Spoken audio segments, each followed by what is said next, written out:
चीख रहे थे, गाड़े मार रहे थे, बस कुछ लेट गए, हम भी लेट गए पूरी ट्रेन में, सब लोग लेट गए कि अपनी जान बचे।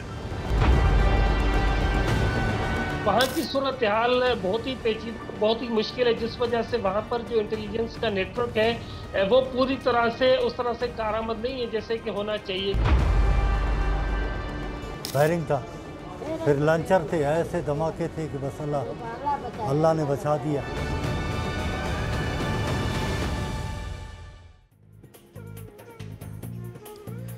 नमस्कार, बहुत स्वागत है आप सभी का। शाम के 6 बजने जा रहे हैं, आप देख रहे हैं एनडीटीवी और इस वक्त मैं आपके साथ आशुतोष चतुर्वेदी। मुकाबला शो देख रहे हैं आप। आज हम पड़ोसी मुल्क पाकिस्तान में ट्रेन हाईजैक पर चर्चा करने जा रहे हैं। कल यानी मंगलवार को दोपहर के करीब 1 बजे बलूच लिबरेशन आर्मी ने पूरी ट्रेन हाईजैक कर ली थी। 29 घंटों का वक्त बीत चुका है, गुजर चुका है, लेकिन अभी भी 150 से ज्यादा लोग बलूच लिबरेशन आर्मी के कब्जे में हैं। तो क्या ट्रेन हाईजैक की घटना ने पाकिस्तान सेना की पूरी कलाई खोल दी है, पोल खोल दी है? हम आज इसी पर चर्चा करेंगे और इस सवाल का जवाब भी जानने की कोशिश करेंगे कि क्या पाकिस्तान ने जो बोया वही काट रहा है। हमारे साथ मेहमानों का बड़ा पैनल होगा, लेकिन उससे पहले रिपोर्ट के साथ करते हैं मुकाबला की शुरुआत।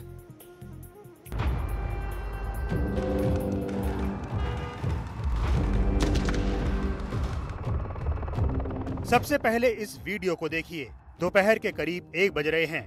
जाफर एक्सप्रेस पूरी रफ्तार से चली जा रही है। ये बलूचिस्तान के बोलन जिले का माशकाफ इलाका है। इस इलाके में करीब 17 सुरंगें हैं। अचानक सुरंग नंबर 8 में धमाका होता है और रेल की पटरी तबाह हो जाती है। जाफर एक्सप्रेस पटरी से उतर जाती है, तभी बलूच लिबरेशन आर्मी के लड़ाके ट्रेन पर फायरिंग करते हैं और ट्रेन में सवार लोगों को बंधक बना लेते हैं। लोग चीख रहे थे, गाड़े मार रहे थे, बस कुछ लेट गए, हम भी लेट गए पूरी ट्रेन में, सब लोग लेट गए कि अपनी जान बचे। बदबाई से कुछ फायरिंग हुई, ब्लास्ट हुए। उसके बाद फिर हमें कहा जी आप लोग नीचे उतरे। लोग नहीं उतर रहे थे, मैं अपने बच्चों को लेके उतर गया। सर मैं इतना देखना नहीं चाह रहा था, क्योंकि मैं अपनी और अपने बच्चों की जान बचाने के लिए बस मैंने फौरन बचने का कितने मुड़ के नहीं देखने। अब आप ये एनिमेशन देखिए। जाफर एक्सप्रेस पाकिस्तानी समय के मुताबिक सुबह 9 बजे क्वेटा से पेशावर के लिए निकली थी। इसे करीब 1:30 बजे शिबी स्टेशन पहुंचना था, लेकिन उससे पहले दोपहर के करीब 1 बजे बोलन जिले के माशकाफ इलाके में पटरी उड़ा दी गई और इस पर कब्जा कर लिया गया। बताया जा रहा है कि ट्रेन में पाकिस्तानी सेना और आईएसआई के कुछ जवानों समेत 400 से ज्यादा लोग सवार थे। बीएलए यानी बलूच लिबरेशन आर्मी को इस बात की जानकारी थी, लिहाजा बीएलए ने सेना से जुड़े लोगों को बंधक बना लिया और आम मुसाफिरों को छोड़ दिया। उधर हम लोग को छोड़ दिया, फिर बोला आप लोग जाएं भाई, अपना रास्ता पकड़े, निकलते जाए, आप लोग के साथ दुश्मनी नहीं है। हम लोग पैदल निकलते नीचे नहर में गिर गए। हाईजैक की खबर ने पाकिस्तानी सुरक्षा एजेंसियों की नींद उड़ा दी। बोलन में बीएलए के खिलाफ ऑपरेशन शुरू हुआ और बंधकों को रिहा कराने की कोशिश होने लगी। रात भर पाकिस्तानी सेना और बलोच आर्मी के बीच जंग जारी रही। वक्त बीतता गया, लेकिन पाकिस्तानी एजेंसियों को पूरी कामयाबी नहीं मिली। 24 घंटे बाद भी 150 से ज्यादा लोग बीएलए के कब्जे में थे। ये जितने भी इस वक्त बीएलए के लोग हैं, ये सारे के सारे पहाड़ों में रहते हैं। पहाड़ों में उनका पूरा नेटवर्क है। वहाँ पर जो मकामी आबादियाँ हैं, छोटे छोटे देहात हैं, वहाँ से उनको सपोर्ट मिलती है, क्योंकि जो लोग उनको सपोर्ट नहीं करते तो फिर ये उनको उनके खिलाफ कार्रवाई करते हैं, उनके लोग मार देते हैं, लिहाजा वो मजबूरन उनको सपोर्ट भी करते हैं। तो वहाँ की सूरत हाल बहुत ही पेचीदा, बहुत ही मुश्किल है, जिस वजह से वहाँ पर जो इंटेलिजेंस का नेटवर्क है वो पूरी तरह से उस तरह से कारआमद नहीं है जैसे कि होना चाहिए। बीएलए की प्रमुख मांग पाकिस्तान से अलग होकर बलूचिस्तान देश का गठन करना है। बलूचिस्तान से होकर चीन का सीपीईसी प्रोजेक्ट गुजरता है। लगभग 500 अरब डॉलर वाले इस प्रोजेक्ट का बलूच आर्मी विरोध करती है। उसका कहना है कि ग्वादर पोर्ट पर स्थानीय बलूच लोगों के अधिकारों को खत्म किया जा रहा है। पिछले 4 साल में बीएलए के 76 हमलों में 1156 पाक फौजी मारे जा चुके हैं। मैं खुद पर्सनली तो 47 के भी बंटवारे के खिलाफ था। मुझे और कोई बंटवारा ज्यादा पसंद नहीं है जी। लेकिन ये तो आपके फौज जनरलों ने आज मकाम वहां तक पहुंचा दिया है ये चाहते हैं कि इनको ग्वादर पोर्ट मिल जाए। मैं इनके जनरलों से कहना चाहता हूं कि अगर आपको पाकिस्तान इस नक्शे में चाहिए तो आप ग्वादर को भूल जाएं। पाकिस्तान बड़े बड़े दावे करता है, आतंकवाद को लेकर दुनिया से अक्सर झूठ भी बोलता है। अब इसके दावों की हकीकत भी सामने आ रही है और झूठ भी बेनकाब हो रहा है।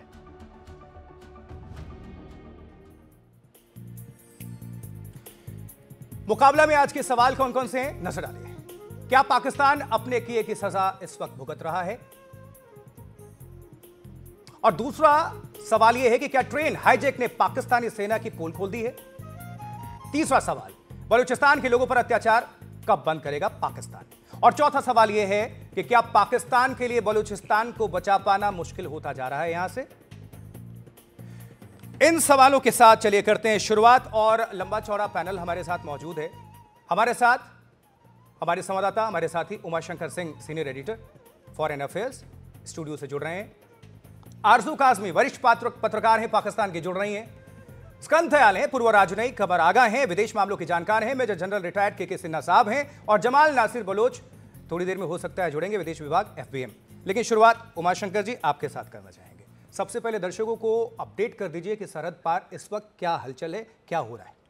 जी देखिए, अभी जो इस इलाके से जानकारी जितनी निकल के आ पा रही है उसके मुताबिक यही कि पाकिस्तान की जो सेना है, जो सिक्योरिटी फोर्स है, वो ऑपरेशन की कोशिश कर रही है। लेकिन उनकी तरफ से ये कहा जा रहा है कि क्योंकि उन्होंने अब कई सारे जो मुसाफिर हैं उनको ह्यूमन शील्ड के तौर पे इस्तेमाल वो कर रहे हैं, जो BLA के जो लड़ाके हैं, इसलिए ऑपरेशन में मुश्किल आ रही है। हालांकि इस बात में बहुत ज़्यादा दम नहीं लगती, वो इसलिए क्योंकि जो मुसाफिर वहाँ से छूट कर आए हैं और उनके जो बयानात हमने सुने हैं उसमें उन्होंने साफ तौर पर कहा है कि ट्रेन को हमला करके रोके जाने के बाद खुद जो बलोच के लड़ाके हैं उन्होंने उनको जाने को कहा, यानी कि महिलाओं और बच्चों को छोड़ने की, और जो बुजुर्ग जो मुसाफिर थे उनको छोड़ने का जो दावा BLA ने किया कल ही बयान जारी कर, उसमें सच्चाई नज़र आती है। क्योंकि इस बात की तस्दीक जो है वो मुसाफिर भी कर रहे हैं जो कई किलोमीटर पैदल चल के उस जगह से बाहर निकले और फिर एक ट्रेन के जरिए क्वेटा उनको लाया गया।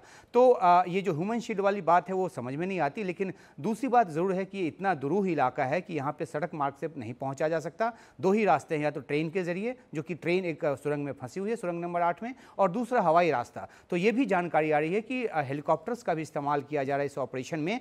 1 किलोमीटर के इलाके को कॉर्डन ऑफ किया गया है जहां पे ट्रेन ये है, और इसके अलावा 3 जो बटालियन है वो भेजा गया है। लेकिन वो उस जगह तक पहुंच पाई है या नहीं पहुंच पाई है, इसका जो कोई एक कंफर्म जो एक जानकारी है वो पाकिस्तान और क्वेटा के भी पत्रकार जो हैं वो नहीं दे पा रहे। बिल्कुल, हम सीधे रुख कर लेते हैं ना। पाकिस्तान के वरिष्ठ पत्रकार आरजू काजमी हमारे साथ जुड़े हुए हैं पाकिस्तान से ही।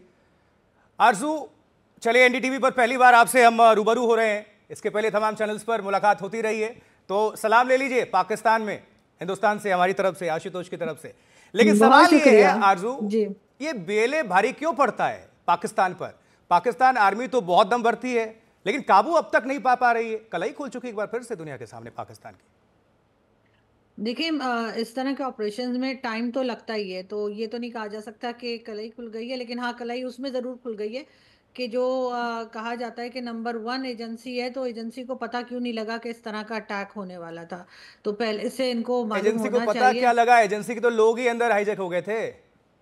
तो आप ये देखिए ना कि क्यों इनको पता नहीं लगा, और बहुत देर के बाद इनको खबर हुई जब अटैक हो गया, जब हालात काबू से बाहर हो गए।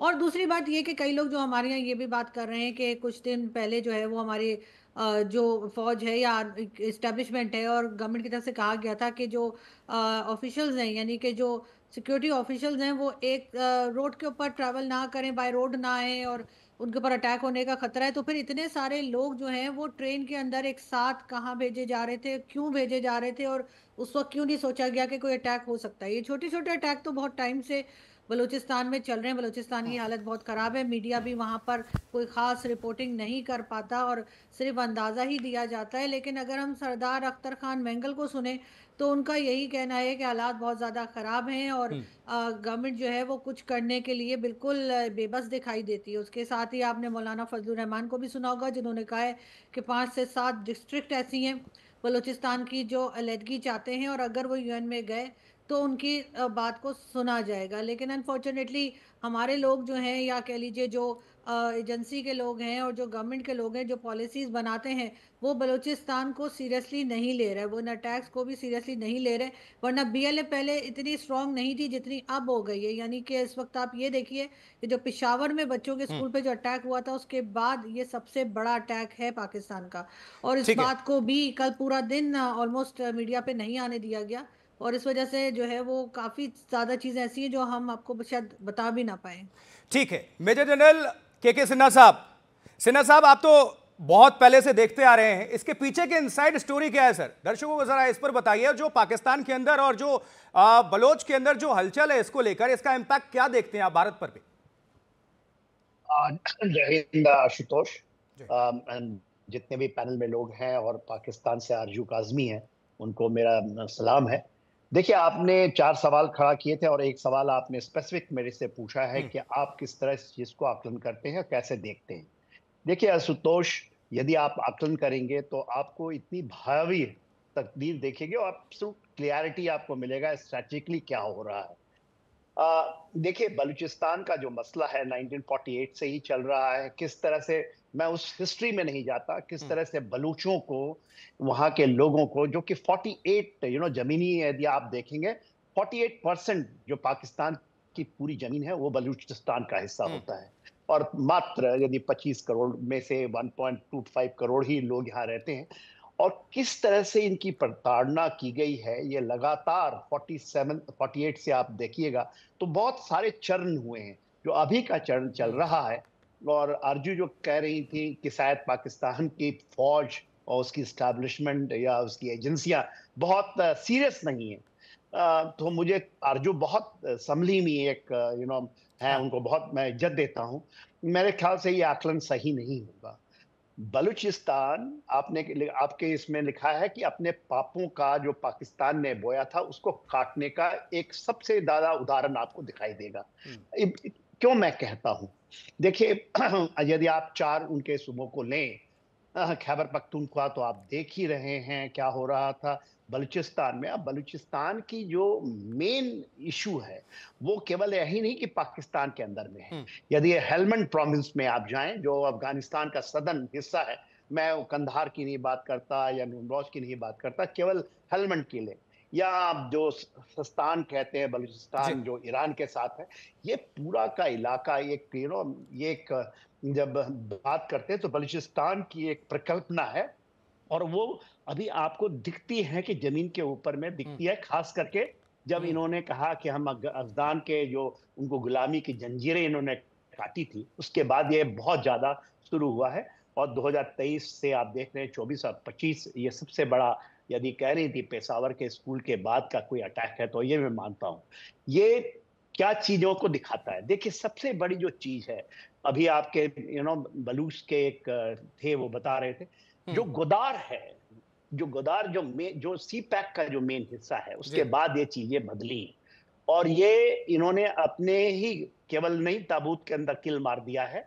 इन्होंने इवन चाइना का जो डाउनफॉल है, मैं बार बार कहता हूं, सी पैक का और ये गोदार का हिस्सा है। हाँ। देखिए, गोदार को इन्होंने 1958 में लिया था, ओमान से खरीदा था, और जिस तरह से इन्होंने कहा कि पाकिस्तान के लिए एक ऐसा सपना सजोएगा जो सोने के में बदल देगा, वो इनके लिए आज पूरे बल्कनाइजेशन ऑफ पाकिस्तान का जो पहली आप ये देख रहे हैं, जो इसकी प्रकल्पना थी, वो सच्चाई में मुझे दिखाई दे रही है, बदलती हुई दिखाई दे रही है। पाकिस्तान आर्मी की बस की बात नहीं है, 2 कोर लगा रखा है। और आप ये बताइए, ये हाईजैकिंग, ये मेन रास्ता है क्वेटा से, यदि आप सीबी की तरफ जाते हैं, रहमियार खान होते हुए ये जाती थी लाहौर और फिर पेशावर जाती है। तो ये कोई ऐसा रेलवे लाइन नहीं है कि जो बिहार से गुजर रही। सिन्हा साहब, लगातार इस पर हम और थोड़ा चर्चा करेंगे, लेकिन चाहते हैं कि सारे जो हमारे गेस्ट हैं पैनल के वो इंट्रोड्यूस हो जाएं और अपनी राय रख लें। हम कमर आगा साहब आपका रुख करने जा रहे हैं, विदेश मामलों के जानकार हैं आप। कमर साहब, अभी हालात को देखते हुए लगता क्या है, क्या बलोच और बलोच के लोग अगले बांग्लादेश की राह पर हैं? सीधा पूछे इन शॉर्ट तो देखने से तो सही लगता है, और कई चीज़ें हैं। एक तो बलूचिस्तान कभी भी पाकिस्तान का हिस्सा बनना ही नहीं चाहता था, शुरू से ही वहाँ पे झगड़ा शुरू हो गया था, वो इसका पार्ट नहीं बनना चाहते थे। मोहम्मद अली जिन्ना ने ज़बरदस्ती 1948 में इसको एनेक्स किया। और ये लोग इनके सामने ये चाहते थे या तो भारत के साथ रहें या आज़ादी इनको मिल जाए। और इन्हें हमेशा से खतरा लगता था कि पंजाब डोमिनेटेड पाकिस्तान होगा, और वही हुआ। पाकिस्तान में जो पंजाब प्रांत है, जो जिसमें सबसे ज़्यादा पॉपुलेशन है, उसने बाकी प्रांतों को अपनी कॉलोनी की तरह बना लिया। वहाँ पे ना तो डेवलपमेंट हुआ है ज़्यादा, और ना ही वहाँ के लोगों के हालात सुधर पाए हैं। बहुत गरीबी बहुत ज़्यादा है, सबसे पैसे वाला प्रांत है, बहुत ऑयल गैस है वहाँ पे सुई में, और फिर उसके अलावा दूसरे मिनरल्स भी हैं, और लोग सबसे ज़्यादा गरीब हैं। ये वहाँ की दशा है। फिर उसके अलावा स्ट्रेटजिकली भी है, पोर्ट है ग्वादर जैसा, और उनका कनेक्टिविटी जो है वेस्ट एशिया से बहुत करीब है। 80-85 किलोमीटर पे दूरी के ऊपर ओमान है, और वहाँ से मिला हुआ बाकी देश हैं। ईरान से बॉर्डर मिलता है, तो बहुत इम्पोर्टेंट हो जाता है उनके लिए। लेकिन डेवलपमेंट हुआ नहीं है। दूसरे बलोच, एक चीज़ और मैं कहना चाहूँगा कि इथनिक आइडेंटिटी जो होती है वो रिलीजियस आइडेंटिटी से ज़्यादा स्ट्रांग होती है। बांग्लादेश जो था वो भी मुसलमान था और आज भी मुसलमान है, लेकिन वो उनकी बंगाली आइडेंटिटी जो थी उसका क्लैश पंजाबी से था, और वो अलग हो गए। इनका भी यही है। इनको लगता है कि इतनी बड़ी संख्या में बाहर से जो Pakistan China Pakistan economic corridor है, उसमें बाहर से इतने ज़्यादा वर्कर आ रहे हैं और लोग आ रहे हैं कि इनकी लैंग्वेज, इनका खाना पीना, इनका रहना सहन सब दुश्वार हुआ जा रहा है। सब भी इनके कल्चर पे बहुत बड़ा अटैक है, भाषा पे अटैक है। इसीलिए ये चाइना पाकिस्तान इकोनॉमिक कॉरिडोर को भी अपोज करते हैं। उससे इनको कोई फ़ायदा भी नहीं मिल रहा, जिससे कि जो मजदूर है वो खैबर पख्तूनख्वा से आ रहा है, जो कॉन्ट्रैक्टर हैं छोटे बड़े वो पाकिस्तान से आ रहे हैं। आपका फौरन हम रुक करेंगे। इस बीच जिस इशू को लेकर हम लोग चर्चा कर रहे हैं, हम सीधा रुक कर लेते हैं जमाल नासिर बलूच का, प्रमुख है विदेश विभाग के, FBM के। जमाल साहब, हंगामा क्यों है बरपा, क्या चल रहा है और क्या चाहते हैं? हिंदुस्तान की आवाम भी आपको बहुत बखूबी से सुन रही है इस वक्त, पाकिस्तान के लोग भी सुन रहे हैं, आपके एक एक शब्द मायने रखते हैं। जी, जिस तरह आप लोग जानते हैं और आपके जो मेहमान हैं वो बात कर रहे थे बलूचिस्तान की तारीख, हिस्ट्री और मसाइल पर, तो चले बात करते हैं रेलवे लाइन पर। ये रेलवे लाइन जो पंजाब से होकर बलूचिस्तान के पहाड़ों से क्वेटा की तरफ जाती है, ये ब्रिटिश ने बनाया था। और ब्रिटिश ने, आप नीचे की तरफ आएंगे बलूचिस्तान के साउथ की तरफ, वहां पर रेलवे लाइन सी नहीं है। ये बनाया गया था क्वेटा के लिए, और Quetta was one of the largest British military base during world war 1 and world war 2। तो उस वक्त से आज तक, जब बरतानिया ने बलूचिस्तान को आजाद छोड़ा, फिर पाकिस्तान ने उसे ऑक्युपाई किया, मैं तारीख पर भी जाऊंगा, लेकिन पाकिस्तान की आर्मी एक एक्सटेंशन है ब्रिटिश इंपीरियलिज्म की, और वही स्ट्रक्चर है, और वही जो कैंट और वही जो प्रीमिसेस हैं वो यूज करते हैं, और सारा नेचर भी कॉलोनाइजेशन का वही है। पंजाब से फौजी आते हैं क्वेटा कैंट की तरफ, और वो बलूचिस्तान के ऑक्यूपेशन में जो फैसिलिटेशन का काम करते हैं वो सारा है। और ये जो ट्रेंड, जितना मुझे इल्म है, जो मैं सोशल मीडिया में देख रहा हूँ, और जो फौजी वगैरह जो होते हैं पंजाब से आते हैं बलूचिस्तान में, ये ह्यूमन राइट वायलेशन करते हैं, फिर जाते हैं बैक टू पंजाब। तो ये यहाँ से गुजर रहे थे, उन पे एक आर्म्ड ग्रुप की तरफ से हमला किया गया। तो ये जो हमला किया गया, एक ये कंटिन्यूएशन है 1948 से, जब आगा अब्दुल करीम ने एक आर्म्ड स्ट्रगल शुरू की थी पाकिस्तान के ऑक्यूपेशन के खिलाफ।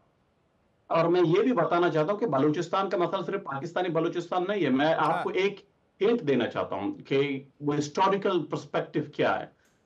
1920s में, soon after the Russian Revolution, जो व्लादिमीर लेनिन थे, उन्होंने बाकू अजरबैजान में एक कांग्रेस उन्होंने हेल्ड किया, जिसमें हिंदुस्तान समेत अफ्रीका, बलूचिस्तान, हर जगह से लोग गए। डेलीगेशन थी एटलीस्ट आई थिंक 1900। बलूच भी उस डेलीगेशन में गए 1920s में, 27 साल पहले, पाकिस्तान बनने से 27 साल पहले। और उस डेलीगेशन ने ये डिमांड की वहां पर कम्युनिस्ट रशिया से कि बलूचिस्तान को ब्रिटिश एम्पायर ने ऑक्युपाई किया है, उसको डिवाइड किया है, हम एक यूनिफाइड एक इंडिपेंडेंट बलूचिस्तान चाहते हैं। अब पाकिस्तान की तरफ से जरूर आप देख रहे हैं सोशल मीडिया में, या उनकी जो जर्नलिस्ट है उनकी तरफ से, कि ये एक हिंदुस्तान सपोर्ट कर रहा है या अफगानिस्तान सपोर्ट कर रहा है या एक ऐसा इशू है जो कि शॉर्ट टर्म इशू है। नहीं, ये एक नेशनल इशू है, बलूच कौमी मसला है। और बलूच कौमी मसला उस वक्त हल होगा जब बलूचिस्तान आजाद होगा या एक रेजोल्यूशन की तरफ इस चीज को लेके जाया जाएगा। लेकिन पाकिस्तान डिनायल मूड में है, जैसे आप देख सकते हैं, और वो इस चीज को एक्सेप्ट करने को तैयार ही नहीं है कि बलूच कौम उसके साथ रहना नहीं चाहती। और सबसे बड़ा इशू यही है कि जो एग्रेसर है वो समझता है कि मैं एग्रेसर नहीं हूं, मैं सेवियर हूं। नहीं, आप लोग तो कह रहे हैं कि जुल्म का इंतहा जो है वो पार कर दिया पाकिस्तान ने, औरतों के साथ, बच्चों के साथ, हर एक विभाग में, चाहे अर्थव्यवस्था हो, आप लोगों से लेता है, दोहन होता है, जुल्म होता है, लेकिन देता कुछ नहीं है। पाकिस्तान तो खंडन करता है ना, तो किस तरह से जुल्म, जरा इन शॉर्ट थोड़ा बताएंगे। पाकिस्तान बहुत से टैक्टिक यूज करता है वहां पर, एक और पॉलिसीज चेंज करता रहता है। मुझे याद है 2009 में इन्होंने जो इंट्रोड्यूस किया था अपना एक पॉलिसी, किल एंड डंप, उसको ह्यूमन राइट्स वॉच ने एक नाम खुद दिया अपने एक रिपोर्ट्स में, जो 2010 को उन्होंने रिलीज किया था। तो 2009 से पहले भी वो ऑब्जेक्शन करते थे और लोगों को हेलीकॉप्टर से 1970s में उन्होंने बहुत से रिकॉर्डेड ये फैक्ट्स हैं कि वो फेंकते थे टॉर्चर के बाद। लेकिन 2009 में उन्होंने एक सिस्टमैटिक एक चीज शुरू किया कि 2009 से अब्डक्शन शुरू की, उनको टॉर्चर सेल में लोगों को मारते थे, फिर उनके बॉडीज डंप करते थे बलूचिस्तान में। तो यहाँ से वो जो फ्रेज ह्यूमन राइट्स वॉच ने लिया, किल डंप, उनको पहले पकड़ो, उनको टॉर्चर सेल में मारो। इस सवाल का जल्दी से एक जवाब, क्विक रिएक्शन हम ले लेते हैं आरजू काज़मी से। आरजू, देखिए, ये जो बात कर रहे हैं वो अभी तक कोई ऐसे न्यूज़ में या पब्लिक तो नहीं हुई है, लेकिन डेफिनेटली ये बात ज़रूर है कि मिसिंग पर्सन्स का इशू जो है वो बहुत ज़्यादा है बलूचिस्तान में। और बलूचिस्तान से बहुत लोग इस्लामाबाद, जहां मैं मौजूद हूँ, यहाँ पर आते भी हैं और इस्लामाबाद प्रेस क्लब के आगे प्रोटेस्ट भी करते हैं कि उनके मिसिंग पर्सन्स का इशू को सॉल्व किया जाए। लेकिन अनफॉर्चुनेटली गवर्नमेंट की तरफ से कोई भी आकर उनसे ना तो बात करता है, ना ही पूछता है, और हर दूसरे दिन ये इशू जो है ये बढ़ता चला जा रहा है बलूचिस्तान का। ठीक है, उमर शंकर जी।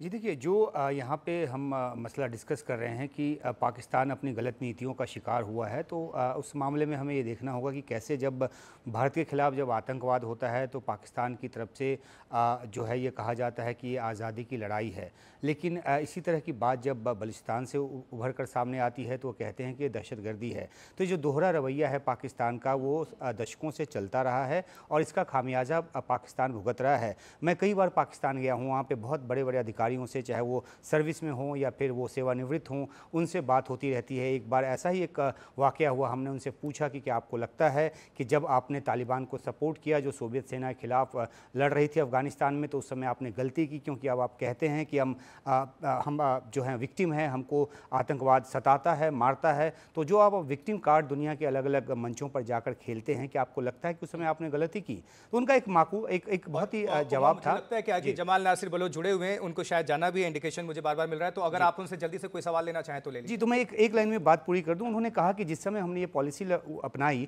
उस समय हमारे पास कोई और जरिया नहीं था, लेकिन अब हमें लगता है कि ये हमारे गले की हड्डी बन गया है। तो आतंकवाद पाकिस्तान के गले की हड्डी बन गया है। हम जो जनाब हैं उनसे ये जानना चाहते हैं कि उनको क्या, जमाल साहब, आपको क्या लगता है कि रास्ता कैसे निकलेगा? क्योंकि पाकिस्तान किसी भी सूरत हाल में उस पूरे इलाके को छोड़ने को तो तैयार नहीं होगा, क्योंकि दशकों से वहाँ पे बलोच लड़ाई लड़ रहे हैं, कोई उसका नतीजा नहीं निकल रहा। तो रास्ता कैसे निकलेगा? जी, रास्ता पाकिस्तान को निकालना है, क्योंकि पाकिस्तान एग्रेसर है, पाकिस्तान ने ऑक्युपाई किया है और पाकिस्तान को ये समझना होगा कि कॉन्फ्लिक्ट रेजोल्यूशन के अलावा यहाँ पर कोई चारा नहीं है उसके लिए। पंजाबी भी मर रहे हैं, बलूच भी मर रहे हैं, बहुत से ह्यूमन राइट वायलेशंस हो रहे हैं। तो पाकिस्तान को ये बात समझना होगा, क्योंकि पाकिस्तानी जिस तरह पाकिस्तान के जो लोग हैं, जर्नलिस्ट, वो जानते हैं कोई भी मसला होता है ये डायरेक्ट लंदन चले जाते हैं इनके आर्मी चीफ और वहाँ मशवरा करने के लिए। तो आप वहाँ से कुछ सीखें। आयरिश रेजोल्यूशन हुआ था, स्कॉटिश जो उन्होंने रेजोल्यूशन हुआ था, या दूसरे इलाके हैं जहाँ पर इस तरह के मसले होते हैं, पॉलिटिकल इश्यूज हैं। स्ट्रगल वहां पर इतनी ज्यादा मजबूत इसलिए नहीं है कि लोगों को शौक है बंदूक उठाने की, इसलिए है कि वहां पर कोई भी पॉलिटिकल स्पेस नहीं है। अगर जो family members in food disappearances के लिए प्रोटेस्ट करते हैं, इनके वेल नोन जर्नलिस्ट उन पर एलिगेशन लगाते हैं कि ये बीएलए के मेंबर है, तो ये माइंड सेट है पाकिस्तान की स्टैब्लिशमेंट का और इस्लामाबाद में बैठे इनकी लीड्स का। तो जब तक ये अपना माइंड सेट चेंज नहीं करेंगे, जब तक ये एक्सेप्ट नहीं करेंगे कि बलूचिस्तान में एक कौमी इशू है और पाकिस्तान ने इसको ऑक्युपाई किया है और रेजोल्यूशन की तरफ हमें जाना है पॉलिटिकली, इस तरह के जमाल साहब रेजोल्यूशन निकलेगा कैसे? सबसे पहले तो एक ये मेरा सवाल है कि क्या बीएलए में इतना दम है, बलूच लिबरेशन आर्मी इतनी ताकतवर है? देखिए छोटी मोटी लड़ाइयां छोड़ दीजिए, ये इशू हाईजैक है, पहली बार इस तरह से चलिए चीजें भी सामने आई, लेकिन इतना मादा ताकत है बीएलए में कि वो पाकिस्तान से खुद को आजाद करा ले?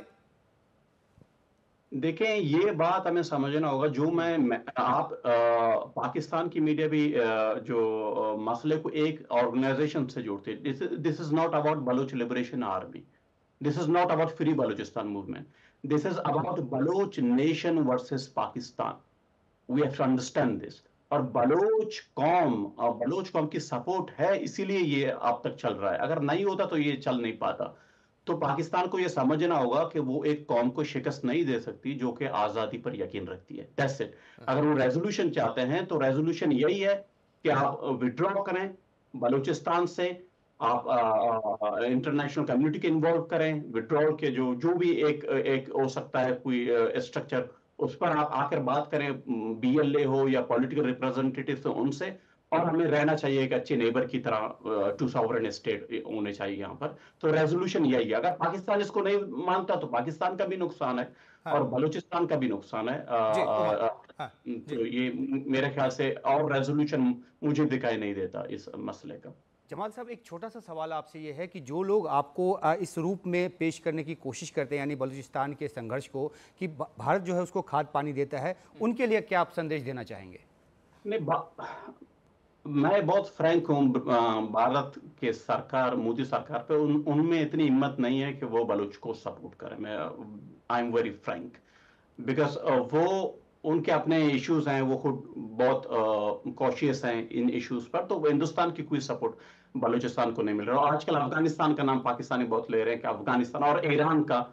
तो मुझे नहीं लगता कि अगर इस तरह की सपोर्ट होती बलूच को तो वो इंसर्जेंसी बहुत ज्यादा, due to geography and terrain of Balochistan, बहुत ज्यादा आगे जाती। तो वो जो भी है, बलूच इतने कैपेबल हैं एज ए नेशन कि अपने कॉज को सपोर्ट करें और उसको जारी रखें। तो उस तरह का कोई सपोर्ट मुझे दिखाई नहीं देता हिंदुस्तान, अफगानिस्तान या किसी और मुल्क की तरफ से। ठीक है। मेजर जनरल के सिन्हा साहब, मतलब ये जो हालात हैं, अब अगर मान लीजिए बलूचिस्तान समहाउ आगे फ्यूचर में कुछ सालों के बाद अगर खुद को अलग कर भी लेता है, तो इसका आप इंपैक्ट अब कैसे देख रहे हैं? भारत के साथ, चाइना के साथ सबसे ज्यादा नुकसान पाकिस्तान या चीन? देखिए आशुतोष, एक चीज जो समझने की बात है कि 21st सेंचुरी के समय में जब रीअलाइनमेंट, अलाइनमेंट और बहुत सारी पॉसिबिलिटी आ रही हैं, carving out of area is, मैं इसको नहीं मानता कि इम्पॉसिबल नहीं है। और बाल्कनाइजेशन, यदि आप देखिए इवन 20% उसके लिए फाइट करनी पड़ी आपको रशिया को, जो कि वो अपनी जमीन को लेना चाहता है, वो ले लिया है। और वो क्या कहता है, वहां भी इतनी ये मसला है कि रशियन ओरिएंटेड लोग रहते हैं इवन ओडिशा में। उसी तरह जो अभी जो बात कर रहे थे जमाल साहब, उसकी यदि आप बात को बारीकी से देखें तो ये जो चीज है वो तो मान चुके हैं कि Balochistan is not the part of Pakistan, it is a other nation. मेरा भी ये मानना है। ज्योग्राफिकली आज एक आइडेंटिटी के तौर पे वो उसको ले रहे हैं, मगर इन्होंने इतनी फॉल्ट लाइन्स लगा दी है। 2015 तक तो ऐसा नहीं लगता था मुझे कि ये कुछ कर पाएंगे। जो इन्होंने सबसे बड़ी अपनी पैरों में कुल्हाड़ी मारी है वो सीपैक का मसला ला करके इन्होंने चाइनीज को सोचा कि ले आएंगे और चाइनीज इनके लिए मगर आज चाइनीज के लिए ये भी एक बहुत बड़ा सरदर्द बन चुका है। केवल ये नहीं कि उन्होंने $65 बिलियन वहां पर खर्च कर दिए हैं। देखिए क्या हो रहा है। और आपने जमाल साहब को जो ध्यान, उन्होंने एक रेलवे लाइन की जो बात की कि केवल यदि आप ये क्वेटा की रेलवे लाइन जो सीबी से होते हुए जो हिंटरलैंड से आ रही है, रहमियार खान से होते या मुल्तान से आ रही है, ये पंजाब से आती है और ये जाती है चमन क्रॉसिंग के ऊपर में। स्पिन बोल्डक आपने सुना होगा, कंधार जो है, जो यहाँ पर पहले जो इनकी परिकल्पना थी तो वो कहते थे सस्तान, जो बलूचिस्तान है, जो ईरान है, प्रॉब्ली वो नहीं मानते थे कि अफगानिस्तान के साथ इसका कोई संबंध है। मगर आज बीएलए जो है, और अभी आप सुन रहे होंगे खबरों में आ रही है कि इनके हैंडलर्स वहां बैठे हुए और वहां से चीजों को हो रहा है, जो कि चमन यदि आप लें क्वेटा में इनका, वहां पर इनकी स्टाफ कॉलेज है, पाकिस्तान मिलिट्री की बहुत बड़ा बेस है और उनकी एक कोर वहां लगी हुई है। अधिक कोर वहां लगने के बाद एक कोर है, और इसी तरह देखिए सिंध के अंदर इन्होंने जो कोर लगा रखी है, इसके बीच में ये इतनी बड़ी कार्रवाइयां हो जाना, और ये लगातार चल रहा है। यदि आप देखिए 83 के आसपास में इस तरह के इंसिडेंट हुए हैं और ये कुछ नहीं कर पा रहे, ये केवल एयर अटैक करते हैं, या अभी भी ना ये कह रहे हैं कि हम स्ट्रॉमिंग करेंगे, मास फायरिंग करके लोगों को मारेंगे, 180 आसपास दिखाएंगे, इसलिए 200 में ताबूत लेकर आ चुके हैं, क्वेटा में पहुंचा दिया है इन्होंने।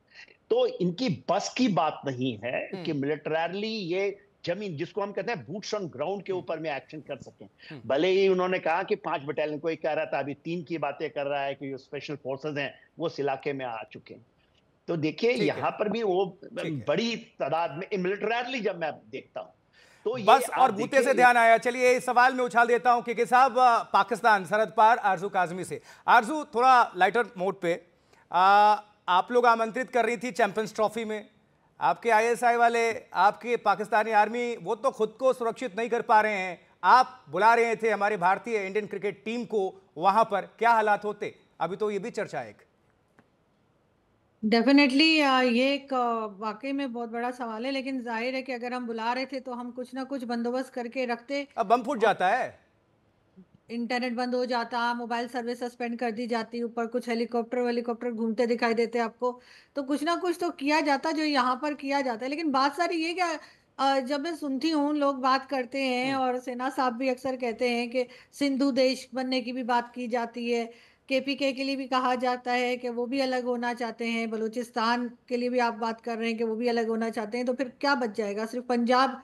शायद इसीलिए कुछ टाइम पहले नवाज शरीफ साहब कह रहे थे कि पीआईए खरीद के उसका नाम पंजाब एयर रख देंगे, और जब लोगों ने ऑब्जेक्शन किया कि आप पंजाब एयर क्यों रख देंगे, तो मेरे ख्याल में उनके माइंड में यही कुछ चल रहा होगा कि सब लोग अलग अलग हो जाएंगे। लेकिन बहरहाल इस किस्म की जो प्रॉब्लम्स हैं वो पाकिस्तान फेस करता रहता है, लेकिन पॉलिसीज इनकी जो है वो ठीक नहीं है, और यही पॉलिसीज की वजह से ही हम ये सब कुछ भुगत रहे हैं और देख रहे हैं। लेकिन अनफॉर्चुनेटली मानने को ये तैयार नहीं है।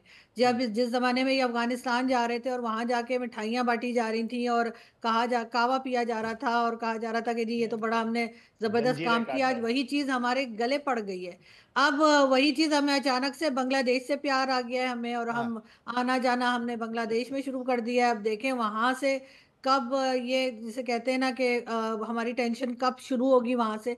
लेकिन इस वक्त तो यकीनन जो पाकिस्तान की सिचुएशन है, ऐसे में हम यही बात कर रहे हैं कि कौन आएगा यहाँ पर इन्वेस्टमेंट के लिए, कौन आएगा यहाँ पे, जो इंटरनेशनल कंपनीज है वो क्यों आएंगी। और उसके साथ साथ चाइना का जो हाल आपने देखा है, 11 साल में सीपीसी जो है वो ज़रा भी आगे नहीं बढ़ा है हर बार जाकर, क्योंकि चाइना को भी हमारी ज़रूरत है, क्योंकि जब कभी उसे भारत को आंखें दिखानी होती हैं तो हम ही काम आते हैं। अमेरिका को भी हमारी ज़रूरत है, जब अफगानिस्तान को या चाइना को या इवन भारत को आंखें दिखानी होती है, तो हम तो इसी तरीके का काम सालों से करते आ रहे हैं और अब अनफॉर्चुनेटली हम इसी के आदी हो गए हैं। लेकिन यहाँ पर सिचुएशन जो है इस वक्त वाकई में बहुत ख़राब है, और डेफिनेटली बहुत से लोग कहते हैं कि जी सबकी जरूरत पाकिस्तान है। आप बार बार चाइना बोलती है, अमेरिका बोलती है, हर जगह से, लेकिन पाकिस्तान की जरूरत क्या है इस वक्त? क्या पाकिस्तानी हुक्मरान इस पर विचार करते हैं कभी?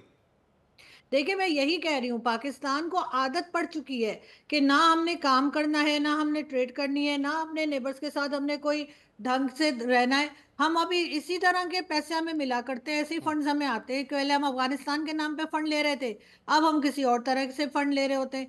तो हमारे यहाँ तो यही एक सिलसिला बन गया है, और अनफॉर्चुनेटली ये मुझे फिलहाल बहुत जल्दी ये सिलसिला खत्म होता हुआ दिखाई नहीं दे रहा। ठीक है कमर आगा साहब, ये हालात अगर लंबे खिंचते हैं तो फिर आप कैसे देख रहे हैं आगे सिनेरियो? देखिए हालात बहुत बुरे हैं। दूसरी बात ये कि ये उम्मीद करना कि पाकिस्तान की सेना जो है वहाँ के ऊपर कोई एक सेटलमेंट कर लेगी बातचीत के माध्यम से, इसको बलूचिस्तान के मसले को हल करने की, तो ये तो सेना का काम होता नहीं। बातचीत जो कुछ भी इंग्लैंड में हुआ या आयरलैंड और दूसरी चीज़ें, वहाँ पे डेमोक्रेटिक गवर्नमेंट्स थी। डेमोक्रेटिक गवर्नमेंट जनता की सुनती है, जनता का के जो ध्यान होता है उसकी तरफ उसका अटेंशन होता है, उसको इलेक्शन लड़ना जीतना होता है अगला। उनको न तो इलेक्शन जीतना है, न उन्हें सत्ता छोड़नी है। वो तो देखते हैं कि एक ही चीज़ है सत्ता में रहने के लिए, दमन की नीति। वो उन्हीं ने बांग्लादेश में भी की, अब वही बलूचिस्तान में भी कर रहे हैं, खैबर पख्तूनख्वा में भी कर रहे हैं। वहाँ पे भी हज़ारों लोग मिसिंग हैं। वहाँ पे जो वो है पश्तून मुहाफिज मूवमेंट यही बात डिमांड कर रहा है कि भैया वो जो लोग मिसिंग हैं उनका हमें पता बताओ, कहाँ है। पावरफुल मूवमेंट है। एक वजह और है कि जो ये टूट नहीं पा रहे हैं, अलग अलग नहीं हो पा रहे हैं, वहाँ जो इस्लामिस्ट मूवमेंट था उसने बड़ा कन्फ्यूजन किया। जो आम जनता है वो अब थक चुकी है इस्लामिक मूवमेंट से। वो नहीं चाहती कि इस्लामिक मूवमेंट, उनको लगता है कि ये सेना का को प्रमोट करती है। अब वो जहाँ जहाँ सेकुलर मूवमेंट बढ़ रहे हैं, खैबर पख्तूनख्वा में ये जो TTP है उसकी वजह से जो पॉपुलर मूवमेंट है वो मास मूवमेंट नहीं बन पाया। उसकी वजह ये है कि वो लोग TTP को नहीं चाहते कि सत्ता में आए। बलूचिस्तान में सेकुलर मूवमेंट अब पावरफुल हो गया है क्योंकि इस्लामिक मूवमेंट वहाँ पे काफ़ी कमज़ोर हमको नज़र आता है। दूसरी बात ये कि सेना का जो इन जनरल वहाँ पे रेपुटेशन है वो बहुत आम जनता में अब एक्सपोज हो चुकी है। इमरान खान ने तो पूरी तरीके से एक्सपोज कर दिया उसको, और सब लोग अब ये मान गए हैं कि सेना एक पार्ट है प्रॉब्लम की।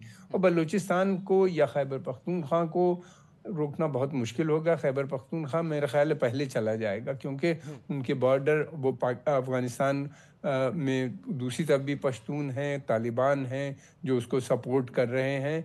इनके लिए थोड़ी सी मुश्किल है, लेकिन ये कि इनकी मास सपोर्ट इनको बहुत ज़्यादा है, पूरी आम जनता इनके साथ नज़र आती है। ऐसे मूवमेंट को दबाना, अगर दबाते हैं BLA को, तो मैं समझता हूँ कुछ दिनों के बाद उससे ज़्यादा पावरफुल मूवमेंट हो जाएगा। दूसरी चीज़ आखिर में मैं ये कहना चाहूँगा, अकबर बुख्ती ने एक सलूशन रखा था। अगर उस वक़्त आर्मी जनरल्स मान लेते, वो ये कह रहे थे कि हमें ग्रेटर ऑटोनॉमी दे दो, हमको जो रेवेन्यूज़ हैं गैस के, तेल के और मिनरल्स के, उसमें शेयरिंग होनी चाहिए। वो सब बातें उन्हीं ने रखी थी। वो डेवलपमेंट की बात कर रहे थे, वो इन्हीं ने किया नहीं। न सेना डेवलपमेंट करती है, न किसी तरह का कंसेशन देने पे तैयार है बलोच को। तो फिर आखिर यही होना ही है, उसके अलावा और होगा क्या। ठीक है, जमाल नासिर बलोच जुड़े हुए हैं अभी। नासिर, भारत से रिलेटेड आपसे सवाल पूछा गया था लेकिन आपका स्पष्ट रुख सामने आया नहीं, तो भारत से क्या उम्मीदें? देखिए, भारत जो हमारा पॉलिटिकल एक ओपिनियन ये है कि हमारा मसला उस वक्त शुरू हुआ जब भारत को पार्टीशन किया गया इस्लाम के नाम पर। तो भारत की भी एक रिस्पॉन्सिबिलिटी है, because Pakistan is a former territory of India. तो भारत की एक रिस्पॉन्सिबिलिटी है इस रीजन में कि इस कॉन्फ्लिक्ट को रेजोल्यूशन की तरफ ले जाने में अपना किरदार अदा करें, बलोच को हमको सपोर्ट करें, और सिर्फ बातों से नहीं, BJP के जलसों में नहीं, वो एक पॉलिसी ला, यूनाइटेड नेशंस के थ्रू इन्वेस्टिगेट करे कि बलूचिस्तान, क्योंकि देखिए बलूचिस्तान ऑक्युपाई हुआ था यूनाइटेड नेशंस के चार्टर के लाने के बाद। इंटरनेशनली और लीगली स्पीकिंग वो इलीगल ऑक्यूपेशन में आता है, लेकिन उस इलीगल ऑक्यूपेशन को ट्रिगर करने के लिए, इन्वेस्टिगेशन को ट्रिगर करने के लिए आपको स्टेट स्पॉन्सर कोई ये प्रोसेस चाहिए यूनाइटेड नेशन के थ्रू, जिस पर इन्वेस्टिगेशन हो सके और यूनाइटेड नेशन अपने किरदार अदा कर सके कॉन्फ्लिक्ट रेजोल्यूशन के लिए। तो इस तरह की पॉलिटिकल चीजें हिंदुस्तान कैपेबल है करने के लिए। तो वो किरदार अदा करना चाहिए कि ये इतने कत्ल गारत और बलूचिस्तान पर जुल्म ज्यादतियां की जा रही हैं, तो उसका एक हिस्टोरिकल रोल है यहाँ पर, क्योंकि Pakistan is a former Indian territory, और मेरे ख्याल से हिंदुस्तान किरदार अदा कर सकता है, लेकिन ये गवर्नमेंट मुझे नहीं लगता कि कर पाएगी। बलोच की जनता क्या सोचती है भारत के लिए? बलोच की जनता, देखिए, बलोच आर नॉट फेनेटिक्स। हमारे लिए हमारी आइडेंटिटी बलोच नेशनल आइडेंटिटी है। हमें इस्लाम और वो जो भी है हमारे एक रिलीजन है, लेकिन हम इस्लामिस्ट या पॉलिटिकल इस्लाम को मानने वाले लोग नहीं हैं। तो हमारे लिए, हमारे यहाँ खुद हिंदूज हैं, हमारे यहाँ मंदिर हैं, तो हमें हिंदुस्तान से कोई दुश्मनी नहीं है, हम उनको ऐसे फ्रेंड देखते हैं। ये मौके की बात है, वक्त की नजाकत है, या फिर वाकई ऐसा है वहाँ? नहीं, वहां पर बहुत से मंदिर हैं, वहां पर जैसे मरी कबाइल हो गए, वहां पर उनके अपने मरी नहीं, भारत के प्रति जो लगाव है, जो झुकाव है, वो मौके की नजाकत है या फिर ऐसा ही वाकई है सीन सिचुएशन के अकॉर्डिंग? हाँ, नहीं, इसी तरह है मेरे ख्याल से, मौके की नजाकत में नहीं कहूंगा, लेकिन वो हिस्टोरिकल, मैं एक आपको, आपके पास भी टाइम कम है। हाँ। जब बरतानिया ने बलूचिस्तान पर हमला किया और जो बलूच सॉवरेन थे, मेहराब खान लड़ रहे थे, उनके फाइनेंस मिनिस्टर दीवान बुच्चा मोल्ड एक हिंदू थे, जिन्होंने खान के साथ मिलकर बलूचिस्तान के लिए लड़े और शहीद हो गए।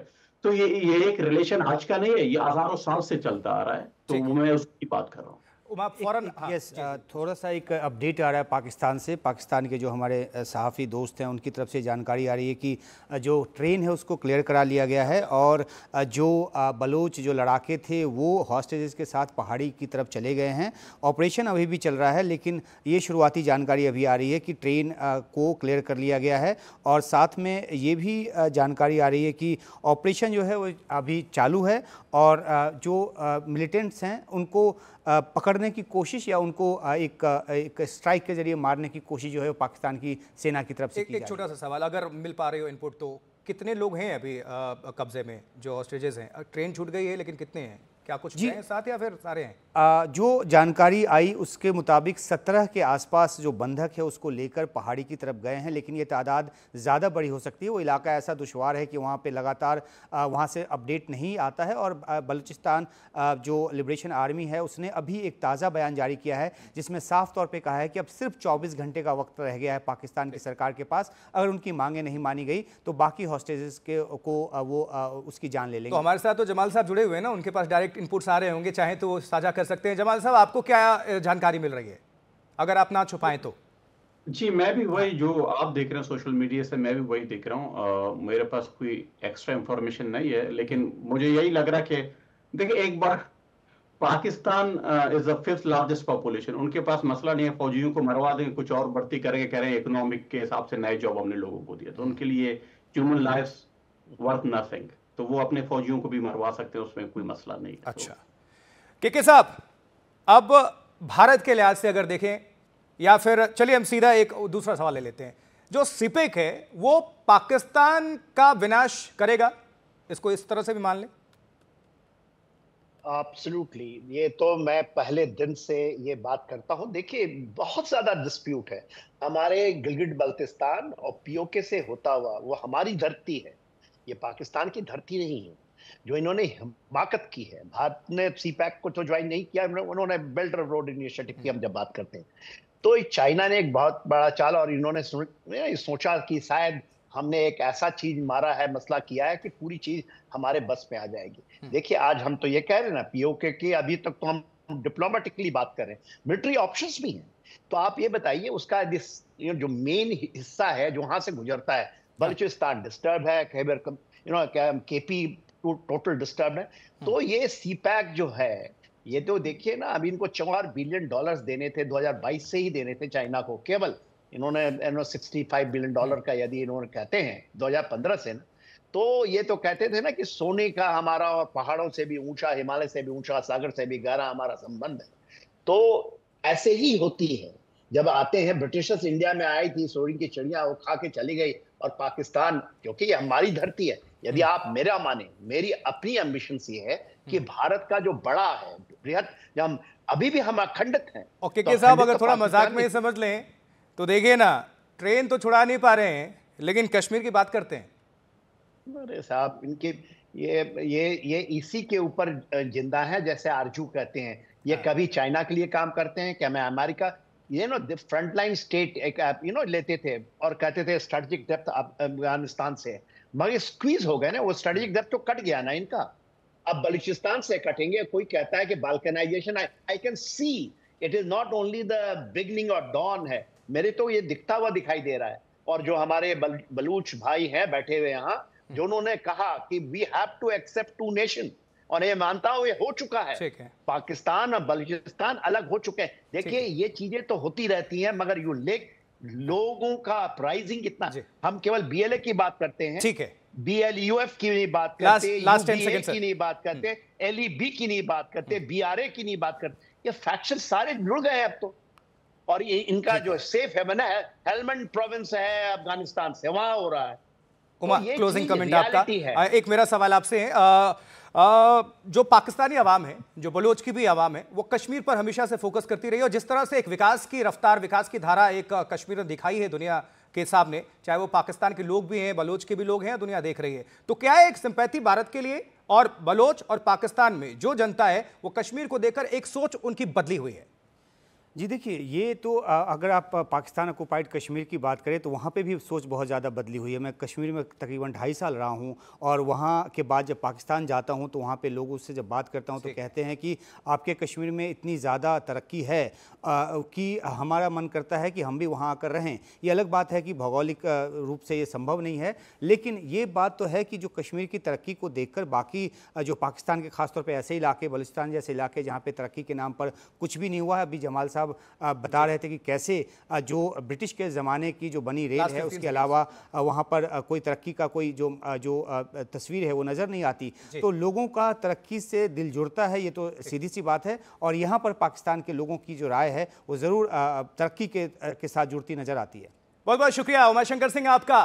आरजू काज़मी जुड़ी थी, वरिष्ठ पत्रकार पाकिस्तान, आपका बहुत बहुत शुक्रिया। अस्कन ख्याल साहब बहुत शुक्रिया, कमर आगा साहब बहुत शुक्रिया, मेजर जनरल के सिन्हा साहब बहुत शुक्रिया, जमाल नासिर बलोच आपका बहुत विशेष धन्यवाद, और विशेष धन्यवाद आप सभी दर्शकों का मुकाबला में मेरे साथ जुड़ने के लिए। फिलहाल आशुतोष चतुर्वेदी को दीजिए इजाजत, और ठीक आधे घंटे के बाद शाम 7:30 बजे बिहार के नेताओं में तू मैं आऊंगा आपके साथ एक और डिबेट के साथ। छोटा सा ब्रेक, बने रहें, देखते रहें एनडीटीवी।